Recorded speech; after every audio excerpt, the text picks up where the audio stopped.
Hola, buenas tardes. Empieza el segundo día de la jornada, aunque para nosotros parece que llevamos ya muchos más. Son días muy intensos, ya lo sabéis. Pero bueno, estamos aquí para disfrutar y para leer cómics, para hablar de ellos y para hablar con autores muy interesantes, como es el caso del que tenemos aquí, a Víctor Barba. Que Víctor estuvo, si no recuerdo mal, en las primeras jornadas, puede que en las segundas también. Primeras y segundas. De segundas. Y bueno, pues ahora pues es un honor traerlo aquí. Desde entonces ha hecho cosas muy interesantes. Hablaremos un poco de todas ellas o de las que tengamos tiempo. Pero mira, yo quisiera, si no recuerdo mal, tenía... no he empezado todavía, no importa. Tú fuiste uno de prácticamente de la última generación, de alguna manera, que vivió un poco lo de las revistas. Tú trabajaste en CIMOC, en Rambla, en Senda, sí. Estos de Horus, quiero recordar. Eso es de cuando me emocionaba, ahí no había hecho ni la mili, o sea que... Y cuéntanos cómo fue aquella época, cómo lo lograste, como tú dices, un chaval que todavía no ha hecho la mili, entonces estamos poniendo, ¿qué? 19, 20 años, quizá un poco menos. Sí, en ese caso que tienes ahí en pantalla, creo que eran 18. ¿Y cómo lograste entrar? Cuéntanos un poco cómo fue tu trayectoria. ¿Dibujabas en casa desde niño? ¿Cómo llegaste a publicar? El salto que no deja de ser muy importante, de pasar de ser un aficionado a publicar en una revista, pues...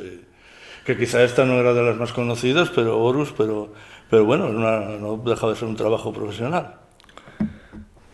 En estos casos, cuando se me oye bien, bueno, para empezar, buenas tardes a todos y agradeceros que estéis aquí, aun a pesar de que es la hora casi de la siesta. O sea que esto puntúa doble. Cuando me preguntan cosas como estas, casi siempre acabo contando un poco lo mismo.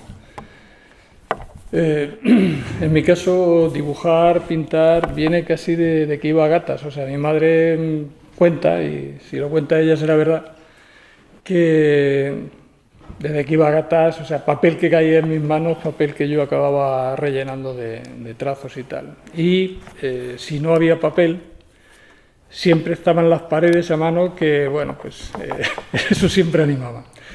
Al margen de eso... quiero decir con esto que yo he estado dibujando siempre. En mi caso, que vivo en medio vivo en medio del Secarral, la cosa se complica un poco más por las conexiones con revistas, etcétera, etcétera. Entonces, en este caso concreto, ¿cómo empecé a hacerlo? Pues como se empieza siempre, haciendo una carpeta de dibujos que intentas que sea lo mejor posible, con las limitaciones que tienes por la edad que tienes, etcétera, etcétera. Y recuerdo que cuando estaba todavía estudiando en la Escuela de Arte, estábamos hablando de 18 años o así, yo me di una vuelta por Madrid sin conocer mucho lo que allí había, un poco a ciegas, y lo que iba a ser unas semanas pues se convirtió en casi 8 meses de estar dando tumbos con la carpeta para arriba y para abajo y tal. De aquella experiencia, entre otras cosas, surgió un contacto con esta revista y saqué aquellos trabajos que todavía eran un poco rústicos porque eran los que eran. ¿Y tú, de aquella época, ya tenías una idea clara del tipo de cómic que querías hacer? Porque aquellos trabajos eran pues un poco más o menos como un poco de aventuras medievales, luego vino un poco algo de ciencia ficción, westerns, histórico. ¿Tenías un poco idea de que querías dedicarte a este tipo de... o sea, que querías, por lo menos en aquel momento, enfocarlo en este estilo, digamos, de aventuras? El tipo de trabajo que yo he hecho siempre es, en cuanto al dibujo, pues de corte realista. Más o menos siempre hay un componente de aventura en ello. Y luego, pues el género puede haber ido cambiando, a veces, como decías, ciencia ficción, otras veces histórico, pero normalmente, incluso pues alguno policíaco, pero siempre tiene un corte realista y de aventura, sí. Y eso es lo que quería hacer. Quiero decir que yo nunca he sido un dibujante que se le haya dado bien, ni lo pretendía, por otra parte, pues hacer dibujo humorístico, saliendo de caricaturas que haces y tal, pero no de corte humorístico. Yo no sé si recuerdas aquí a este chaval de la foto. Oye, de verdad, tenéis un archivo que es importante. Eso es de... sí, eso es de Senda. De Senda, el cómic, sí. Que, por cierto, creo que cuando lo leí, es que ya hace unos días, ¿no? Cuando Hablabas aquí de alguna aventura trabajando para México y cosas así. Sí, cuando volví de hacer el servicio militar, que es una cosa que se hacía antes, vosotros seguramente no sabréis, efectivamente, conecté también de estas cosas un poco rocambolescas. En mi caso siempre he ido saliendo un poco las cosas así, por medio de un agente con una editorial que se llamaba Nevisa, puede ser, algo así. Y entonces, durante año y pico, pues estuve trabajando para México, haciendo fundamentalmente páginas de western y de piratas, ¿no? En aquellos tiempos los originales, como sabes, iban y no volvían. Entonces, con ellos estuve trabajando, efectivamente. O sea que tú enviabas los originales por correo y nunca más se supo de ellos, ¿no? De esos en concreto, no. Nada. Y tú luego has hecho, evidentemente, tus últimas obras son trabajo tuyo de guión y tal, pero por aquella época trabajabas con diversos guionistas. ¿Cómo era el tema de emparejaros a ti con determinado guionista y tal? ¿Había alguna afinidad? ¿Os conocíais de antes? Simplemente la agencia o la revista os decías, venga, tú a trabajar con tal. Generalmente mi trabajo siempre ha ido alternando entre trabajar con un guionista o trabajar con guión propio. Yo siempre estoy más a gusto trabajando con guión propio porque no tienes que estar dando cuentas de ninguna historia, sino sencillamente vas desarrollando lo que quieres desarrollar. Cuando he trabajado con guión ajeno, es que normalmente la editorial ha sido quien ha puesto el guionista. En el caso de Senda del Cómic, pues me puso al habla con la persona que había escrito, más que un guión, aquello era una novela, pero bueno, con la persona que lo hizo. Y bueno, pues cuando estuve trabajando, por ejemplo, con Cimos, yo envié un trabajo que estaba haciendo, que luego salió en una revista de tipo regional y tal, ¿no?, de alcance regional, pero ese trabajo a los de Norma le pareció muy interesante y entonces fueron ellos los que me pusieron en contacto con Óscar Aybar. Ya sabéis, Óscar Aybar, que sabéis que ahora se dedica al cine y tal. Entonces, ahí lo que me llegaban eran ya los guiones totalmente terminados. Es decir, Óscar había presentado unos guiones a Norma Editorial, que les parecieron bien, y Norma consideró que yo podría hacer los dibujos de aquellos guiones. Entonces nos pusieron en contacto, pero nunca nos llegamos a conocer físicamente. O sea, era sencillamente, me llegaba el guión, alguna carta, alguna llamada telefónica, por entonces el correo electrónico y cosas por el estilo no había manera, ¿no? Y bueno, pues así ha sido. ¿Y nunca después no lo llegaste a conocer nunca, Óscar? No, personalmente no. Curioso. Como decíamos un poco al principio, pues tú fuiste, digamos, de la última parte, no sé si decir, de la última generación, porque esa generación siempre es un poco abierto a muchas especulaciones, muchos puntos de vista. Pero sí que fuiste uno, digamos, de los últimos de aquel que estaba ya de alguna manera, pues Cimo, Rambla y tal, dando sus últimos coletazos para luego pasar a otra cosa, que yo ya no sé si es peor o mejor, pero desde luego es distinto. ¿Cómo recuerdas aquella época de las revistas y tu participación en ellas? Yo tengo que reconocer que siempre he ido un poco de francotirador, es decir, el hecho de que esté digamos, bastante alejado de lo que es el mercado habitual del cómic y de la sede habitual de lo que era Barcelona y tal, hace que siempre haya ido un poco por libre. Entonces mi trabajo no solo ha ido consistiendo en hacer cómic, sino que paralelamente, desde el principio, he estado haciendo pintura, exposiciones de pintura y otra serie de cosas. Entonces, el ir trabajando también en estas áreas hizo que ese declive de las revistas y ese dique seco que se generó a partir de ahí me resultará menos fastidioso, vamos a decirlo así. Entonces, durante ese tiempo, sabéis que hubo un bajón de revistas y en poco tiempo fueron a parar al garete un montón de ellas. Yo lo que estuve haciendo fueron otras cosas. Entonces, cuando he retomado el cómic, por una parte lo que hice fue presentar trabajos propios, o sea, proyectos propios, unas veces a instituciones. Entonces pues salió la historia de la provincia de Ciudad Real en cómic, que últimamente se ha reeditado en un tomo integral de 200 y pico páginas. Pero quiero decir que a partir de ahí han sido ya trabajos más personales, en el sentido de, hay un proyecto que quiero desarrollar, escribo el guión, me la juego y voy dibujando. A partir de que, como digo, de que las revistas decayeron. Ya que mencionas lo de Historia de Ciudad Real, que efectivamente salieron como 3 tomos en una época, cuando poco más o menos por el cambio de siglo o algo así, Sí. finales de los 90, principios de los... Sí. Y que ahora, de hecho, tenemos arriba en el stand un tomo. Yo no sé si cambiaste algo o es exactamente lo mismo que salió. Hombre, cuando... A mí hace un par de años, en el transcurso de, bueno, pues un premio que me dieron y tal, resulta que un editor en concreto resulta que me dijo que estaba con mucho interés en retomar aquella historia y tal. Llegamos a un acuerdo y entonces yo lo que hice fue escanear todo aquel material y ajustarlo adecuadamente en color, reescribir todos los textos, no porque la historia cambie, sino para que estuvieran más legibles. Y bueno, pues hacer algunas páginas de ensamble para que aquellos 3 tomos acabaran siendo un tomo integral. Ese ha sido básicamente el trabajo que he hecho para que el integral quede como debe, porque a estas alturas estamos hablando de que han pasado 37 años de la primera página que yo hice de esa historia, ¿no? Pues siempre te queda las ganas de ir rectificando aquí o allá cosas que sabes que ahora harían mejor. Pero si uno se pone a rectificar, como mínimo lo que está haciendo es que está renegando del trabajo que hiciste en una época concreta. Y bueno, pues cada obra es fruto de su tiempo y de las circunstancias que concurren. O sea, yo en ese momento tenía esa edad, hice ese trabajo y aquí lo que he hecho ha sido prepararlo de la forma más correcta posible, procurando que sea fiel a aquel trabajo.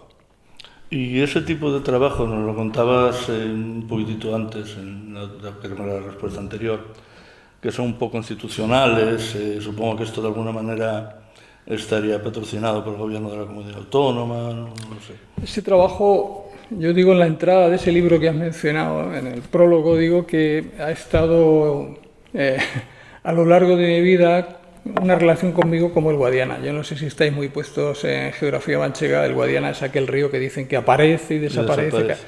Pues eso es lo que ha pasado exactamente con la historia de la provincia de Ciudad Real conmigo. O sea, eso se empezó a publicar. Yo preparé un proyecto que presenté en su día a la Diputación, les pareció bien, y se empezó a publicar periódicamente por entregas en una revista que había. Aquello la idea era sacar los 3 tomos cuando llegase el momento. Por la razón que fuera, en la que no entro y que nunca supe, cambios de tipo político y tal, en los que yo no entraba, aquello se cortó cuando estaba terminado en blanco y negro el primer tomo. Para entonces, yo ya estaba haciendo trabajos con Norma que se estaban publicando pues aquí, en Italia y en Noruega. Pero yo de cuando en cuando volvía a la carga y decía, oye, ¿qué pasó de aquello? Vamos a retomarlo. Definitivamente, como aquello no se retomó nunca, yo hice un segundo intento, un último intento en este caso, con la Caja Rural de allí de Ciudad Real. Presenté el proyecto, no conocía a nadie, pedí una entrevista, presenté el proyecto y allí se entusiasmaron, de tal manera que lo que iban a ser inicialmente 3 tomos en blanco y negro, del que solo estaba hecho uno, ellos contrataron el trabajo de los 3 y en color.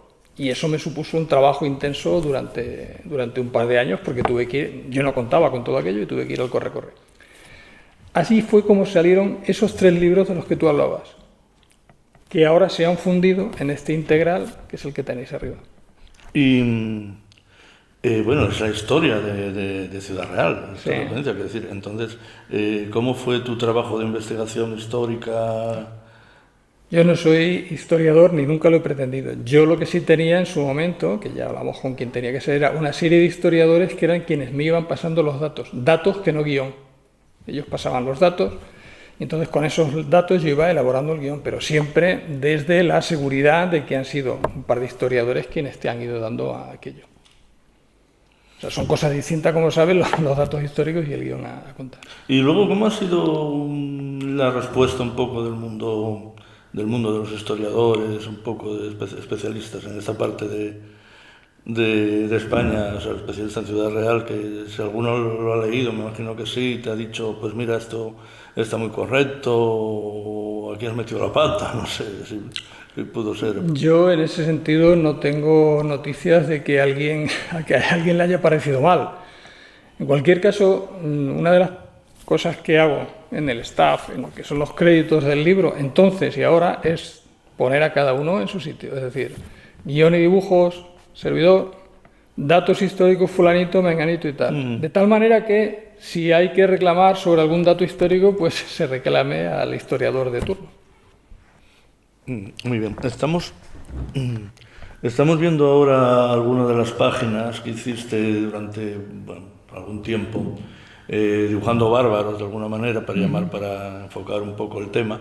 Yo qué sé, La espada salvaje de Conan, Relatos salvajes, algún otro salvaje más por ahí.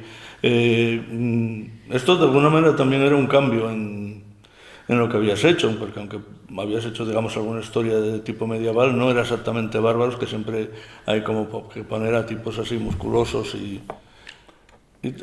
¿Cómo te fue surgiendo este proyecto y cómo te encontraste de cómodo, de incómodo en él? Primero, totalmente cómodo. Segundo, para sorpresa de los presentes, eso casi nace precisamente aquí, en las primeras jornadas de cómics de Avilés. Y nace por lo siguiente.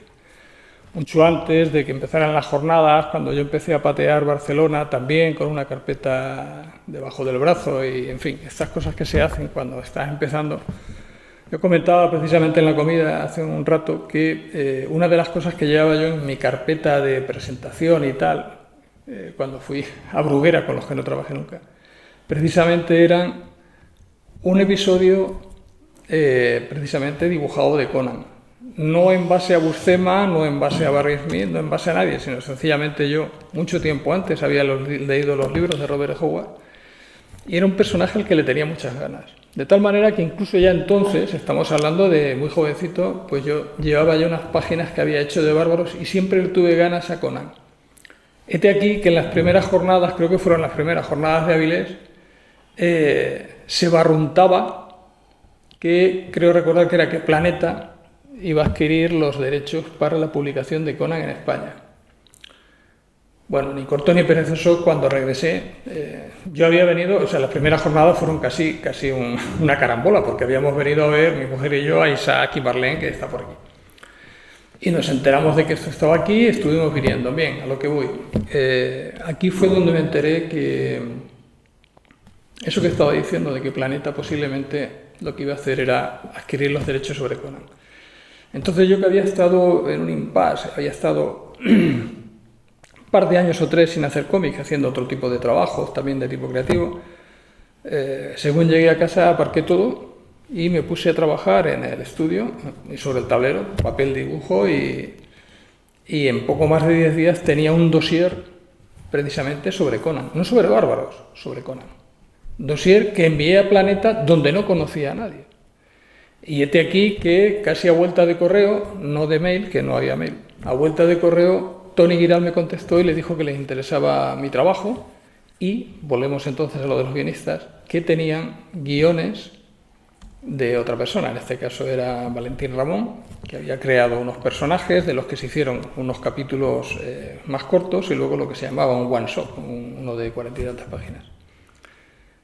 Y la espina de Conan llegué a quitármela con un guión de Juan Carlos Cereza, que también trabajé con ellos. De tal manera que, volvemos entonces a lo de los guionistas de antes, ahí fue Planeta quien me proporcionó los guiones. Eso precisamente que tienes ahí es uno de los lápices que envié también para, bueno, pues para todo esto, ¿no?, que estoy diciendo.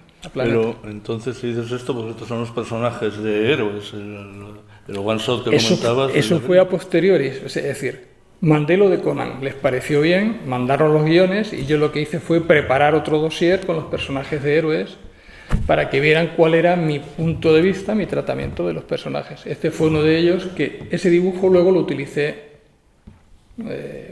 para eso, precisamente, que ese es el original que comentaba durante la comida, que desapareció de Planeta y que luego supe que se había vendido no sé dónde.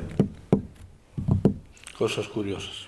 Bueno, tan curioso como, bueno, si vamos de anécdota lo cuento, o sea, tan curioso como que en un momento dado alguien me localiza por internet, ya sabéis que ahora internet funciona de esta manera, vería la página web mía y entonces me mandó un correo diciendo: soy fulanito de tal, no nos conocemos, estoy encantado de tener tu trabajo que pude adquirir en la tienda de originales de cómics tal de cual hace poco y no sabes cómo lo estoy disfrutando.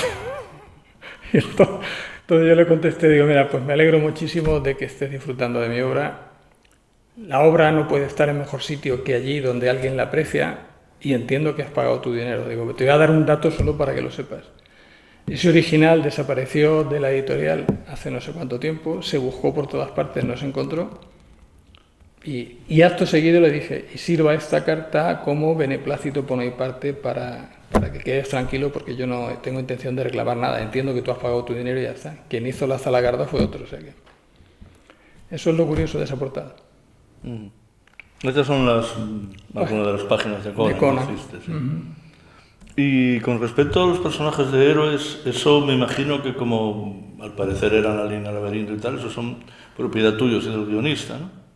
Sí. ¿Nunca habéis pensado a lo largo de estos años en retomarlo un poco? Yo alguna vez se me pasó por la cabeza que había un trabajo de base que ya estaba hecho, que era crear los personajes. Sabes que muchas veces el darle cara, el darle forma a los personajes, incluso pues el hacer que tengan un carácter propio, eso es un trabajo que luego se nota cuando vas desarrollando la historia, pero que hay que hacerlo previamente. De tal forma que pensé que una vez que eso estaba hecho, se podría haber hecho algo más, pero Valentín desapareció del mapa, yo también desaparecí por otras partes, porque estuve haciendo otras cosas y se ha quedado ahí. La verdad que estoy pasando las imágenes un poco rápidas, pero me doy cuenta de que el tiempo está apretando y quería llegar al truco. Aquí tenemos alguna cosa sacada de tu web. Eso es de pintura. De pintura. Sí, tengo, hasta la actualidad, tengo 86 exposiciones de pintura y como te he dicho, se ha ido moviendo esa línea, se ha ido moviendo pareja con el cómic y bueno, la última exposición que hice fue en el Palacio de Cristal en el Palacio Cibeles de Madrid. Antes de que empezara la pandemia y nos dejara a todos en dique seco. Pues vamos a hablar, desde luego, como estamos viendo, pues nunca estuviste parado, creo yo. No, no. Un montón de cosas para videojuegos, portadas de videojuegos. Eso son ilustraciones para un videojuego. Eso son ilustraciones para un libro. Muy bonito. Pero bueno, háblanos del truco. El truco, que para mí es quizá tu obra más personal. Sí. Una obra que aparte de la historia vas contando con las tonalidades de blanco y negro, los toques de color, con el mismo dibujo y técnica narrativa, es otra historia paralela a la que estás. El truco también tiene tras de sí una historia un poco rocambolesca. Yo llevaba unos años, desde que había hecho el último trabajo, que fue un libro en color sobre cuentos populares y tal, llevaba unos años sin tocar el cómic, ¿no?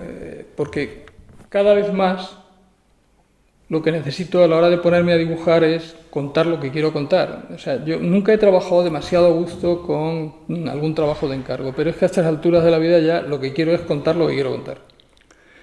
Entonces, con el truco empecé en 2011 y cuando llevaba unas páginas se me presentó la disyuntiva de tiro para adelante a ciegas jugándomela, con lo cual te estás tirando a la piscina sin mirar si hay agua, o tanteo con algún editor para ver si eso tendrá salida o tal. Hice un intento o dos y sobre la marcha lo que hice fue decidir directamente que al margen de todos los márgenes lo haría, porque dependiendo de las respuestas que recibiera eso me iba a mediatizar posiblemente en número de páginas, número de entrega, una serie de compromisos que no quería adquirir. Entonces el truco está hecho exactamente como yo quería hacerlo, con el número de páginas que necesitaba para contar lo que tenía que contar y soltando allí lo que tenía que soltar. Hasta ahí bien. Tardé 2 años, pero los 2 años siguientes fueron de intentar colocarlo. Y a pesar de que te llegaban cartas, unas sí y otras no, depende de qué editoriales, diciendo que el dibujo muy bien, que la historia era curiosa, que tal, no sé qué, nunca llegó a cuajar con ninguna editorial. Entonces dije, bueno, pues vale, el trabajo está hecho, no se va a quedar en un cajón. Y me planteé directamente sacarlo en Amazon. Sabéis que hay una herramienta para sacarlo directamente sin editor, sino que sencillamente lo tienes que subir en el formato adecuado y luego pues la gente lo compra cuando le parece. Lo subí ya que estaba y con la ayuda de unos amigos en español, inglés y francés, y en formato papel y formato Kindle. Hasta ahí es como va la primera parte de la historia. La siguiente es que el editor de Jotdown, resulta que me contaba luego que no nos conocíamos, viniendo de un viaje de Italia para acá, pues se descargó en la tablet o donde fuera. Se descargó el truco en formato Kindle. Y tanto le gustó que empezó a poner crónicas y a escribir por ahí, entre ellas en El País, porque entonces colaboraba con El País.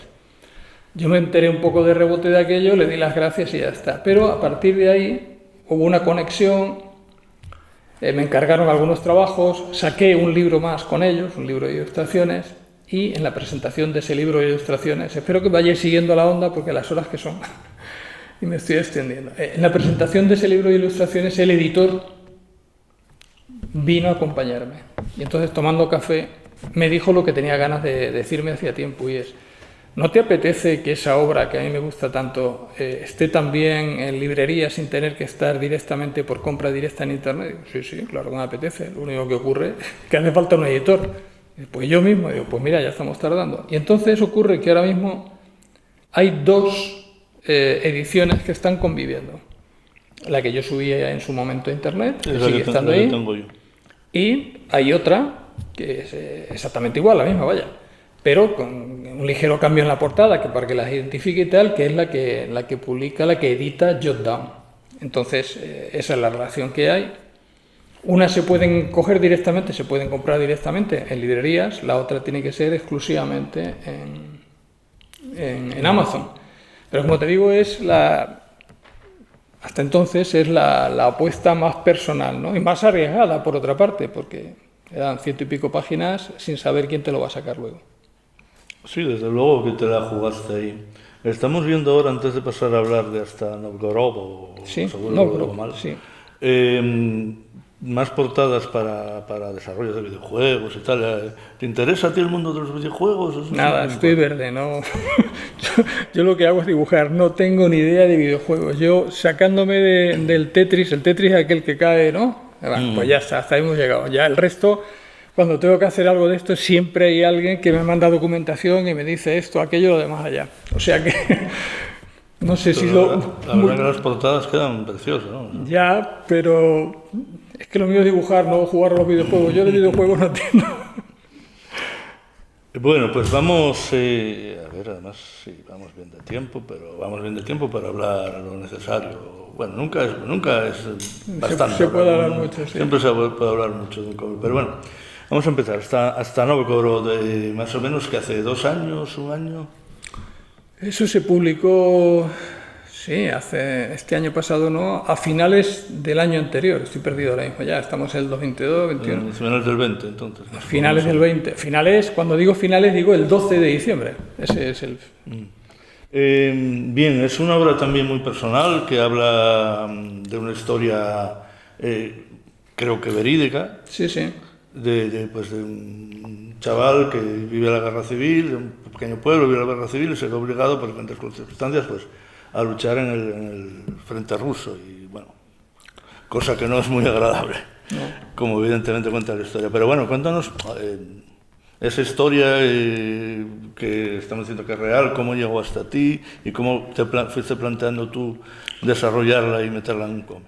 Esa historia es posiblemente la que más trabajo me ha dado de documentación, no solo porque requiere una documentación muy exacta en cuanto a ropaje, armamento, fechas y una serie de historias, sino porque precisamente dado el tema que toca, tenía la certeza desde el principio que se iba a mirar con lupa.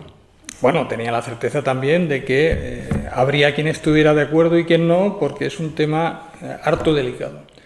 Llegó a mis manos precisamente por lo que decía, que el truco trajo muchas carambolas, ¿no? Porque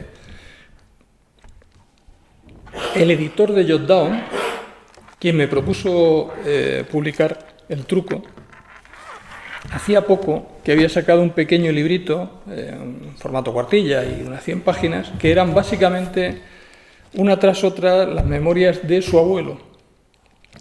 Es decir, eran hechos reales, estaba contado como estaba contado y era casi pues punto por punto lo que le fue pasando y ya está, sin meterse en más historias. Viendo cómo había quedado el truco, Ángel me propuso que tenía interés en que eso pudiera pasarse al cómic. Y entonces yo lo que le dije, bueno, mira, mándame el libro, lo leo y te digo a ver qué hay. Yo lo leí un par de veces y entonces le dije, mira, la única manera de que yo me meta en esto es que yo haga mi versión del asunto, que yo escriba mi guión y que yo cuente lo que quiero contar. Yo voy a respetar hechos históricos que no voy a tocar para nada y voy a respetar que el personaje principal estuvo allí y tal, pero yo necesito contarlo como quiero contarlo y añadir, depende de qué cosas que quiero añadir. Por ejemplo, toda la última parte del libro es totalmente mía, o sea, todo eso no ocurre en el otro, ¿no? Y gran parte de la guerra civil, pues hay zonas en las que yo me metí que tampoco estaban, ¿no? Entonces, basándome en eso, lo leí un par de veces más y entonces empecé a elaborar lo que era un guión de cómic, metiendo toda esa parte que tienes ahora mismo por delante, no aparece en el libro. Y ahí me metí con ello. Y bueno, pues finalmente, cuando llevaba unas 50 páginas, Ángel veía el resultado, estamos hablando del editor de Jordan, veía el resultado y dijo, mira, si te parece, yo lo que voy a hacer es ponerme en contacto con Norma, que tengo contactos allí, porque tienen mucho más alcance, tienen mucha más distribución, tienen mucho más peso y esto creo que requiere que se coja con más ganas y más peso y tal. Ángel le envió un PDF con las 50 primeras páginas que yo llevaba y a vuelta de correo, para sorpresa de ambos, dijeron que sí, que les interesaba. Y bueno, pues a partir de ahí, pues ya. Yo seguí trabajando, pero ya con la idea de que era Norma quien iba a sacar la obra, ¿no? Norma con la que no había vuelto a tener contacto desde que hizo Los Resucitados en el 92, ¿verdad?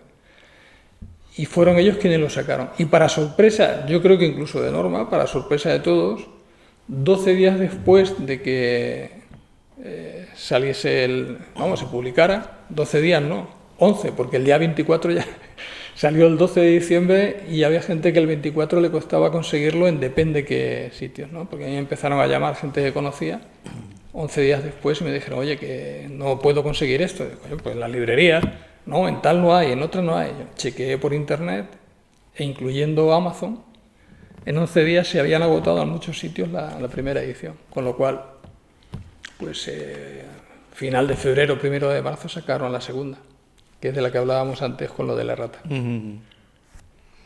Sí, ya, por cierto, comenta lo de la rata, que creo que es una cosa bastante curiosa. Son cosas que pasan. Tampoco se dice si es de gran interés, aunque sí por lo menos disculpa, depende de cosas, ¿no? La primera edición, yo cuando envié el material a Norma, pues iba toda la página, incluyendo los textos, listos para reproducirse, ¿no? O sea, todo de una pieza. Pero allí pensaron que para que los negros quedaran más intensos, pues lo que iban a hacer era separar el texto, poner en una plancha los negros y el resto en el otro, ¿no? Y bueno, pues ya está, pues así lo hicieron. Me preguntaron qué tipo de letra había hecho yo y ellos mismos lo escribieron. O sea, limpiaron los bocadillos de las planchas y lo que hicieron fue reescribirlos. En ese reescribir, como ocurre algunas veces, ya sabéis aquello que se llamaba lo de los duendes de imprenta y cosas de esas, ¿no? Que alguna vez hemos sufrido todo el mundo, pues se coló alguna errata. Alguna es llevadera, alguna M por una N, bueno. Pero hay una que yo me dio un dolor de tripa cuando la vi, y es que hay una página completa en la que lo que se describe es el impacto de cómo empieza la guerra civil, ¿no?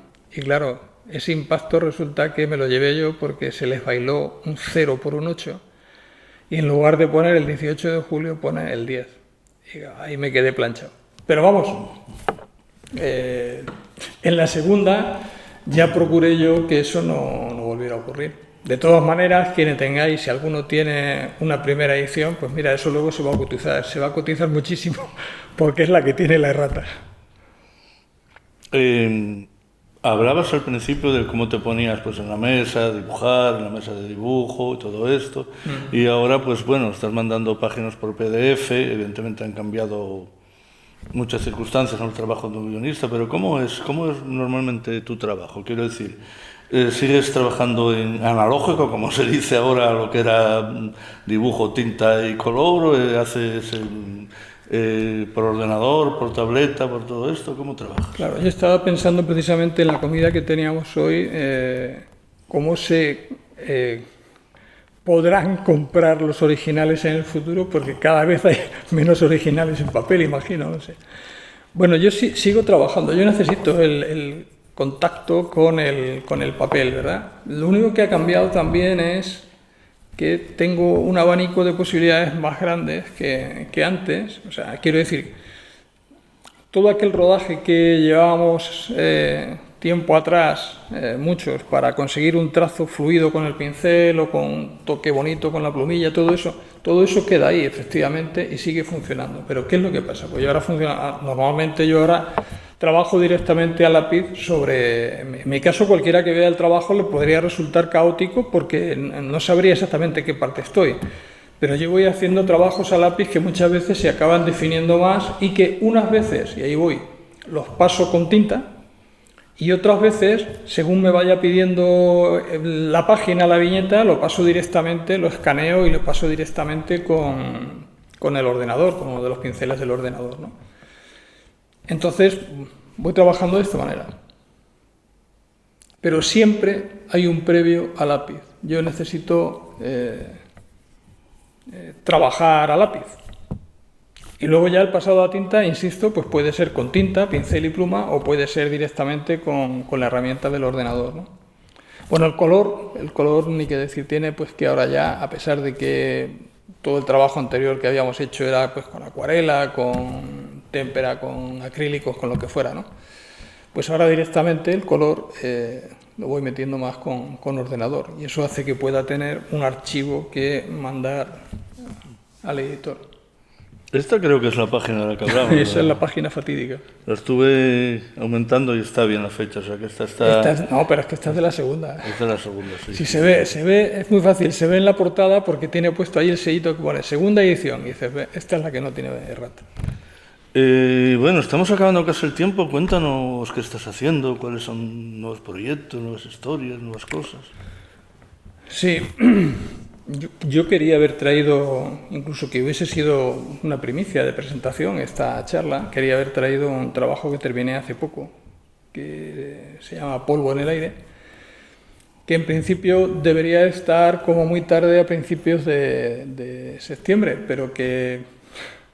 aquello de que no llegó a tiempo, ¿no? Aquello de que te dicen, oye, que la imprenta ha cerrado por vacaciones y tal, que uno siempre piensa, pero bueno, yo los originales los mandé en junio, pero bueno, esa es otra historia. Entonces, quería que eso hubiese servido aquí de presentación. Es una novela gráfica, tiene 120 páginas, creo recordar, tampoco muy grande. Y también es muy personal, ¿no? Porque es de aquellas cosas que imagino que todo el mundo, yo creo que todos los guionistas o todos los dibujantes o todos los guionistas dibujantes durante la pandemia se les ha pasado por la cabeza aquello de hacer algo que tenga que ver con la pandemia. Efectivamente, yo lo hice y es mi visión personal del asunto desde una perspectiva distinta de lo que es el miedo que genera la pandemia. Es cómo se va aprendiendo, cómo la resiliencia va haciendo que vayas aprendiendo a ver exactamente qué es lo importante en un periodo de este tipo y qué es lo que no, ¿no? En fin, no voy a destripar una historia de 120 páginas, porque entre las cosas, si no, no la van a comprar. ¿Quién lo va a publicar? Lo está publicando Jotdown Box. Y hay otra cosa que es un adelanto, aunque es mucho adelantar, de la que tengo 27 más 30, bueno, tengo casi 50 páginas, que es un proyecto que estoy llevando adelante que también es muy personal, y ese lo publica la Norma. O sea que he terminado uno y ahora estoy con otro. Pues la verdad que estamos muy contentos de que sigas trabajando tanto. Nos contabas que estuviste aquí en las primeras jornadas, luego en las segundas, pero que de las primeras salieron, bueno, pues una serie de obras aquí desde Los Bárbaros que estuviste haciendo mucho tiempo. Sí. Y esperemos que también salgan más cosas de aquí, por lo menos que te vayas satisfecho, con una sonrisa y contento y pasándolo bien aquí estos días, porque nosotros estamos muy contentos de tenerte aquí y vamos a demostrártelo con un aplauso. Muchas gracias.